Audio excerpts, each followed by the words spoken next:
వైరమలో premiere and special morning show చూడడం జరిగింది.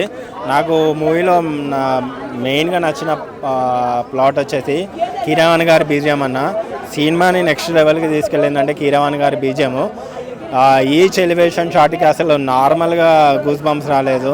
RRR తర్వాత మళ్ళీ అంత డెడికేటెడ్గా వర్క్ చేసింది ఈ మూవీకే. అండ్ యాక్షన్ సీక్వెన్సెస్ కానీ, కుంఫు ఫైట్ కానీ, కొల్లగొట్టిన సాంగ్ కానీ, అండ్ పులితో ఒక సీన్ ఉంటుంది, ఆ సీన్స్ కానీ, ఇంటర్వెల్ బ్యాంక్ కానీ, ఫస్ట్ హాఫ్ మాత్రం టూ గుడ్, ఎక్స్ట్రాడినరీగా ఉంది.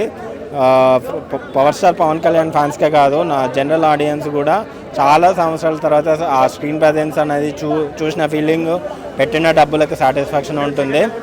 బట్ సెకండ్ హాఫ్ మాత్రం అసలు ఏమనుకున్నారో ఏమైందో తెలియదు కానీ కంప్లీట్గా 90 mm రాటన్న. విఎఫ్ఎక్స్ అయితే దరిద్రంగా అంటే దరిద్రంగా ఉంది. విఎఫ్ఎక్స్ మన వాళ్ళకి తీయడం వస్తుందో రావట్లేదో తెలియట్లేదు కానీ అసలు దరిద్రమైన విఎఫ్ఎక్స్. అండ్ సార్ కంపోజ్ చేసిన క్లైమాక్స్ కూడా అసలు టూ వరస్ట్గా ఉంది.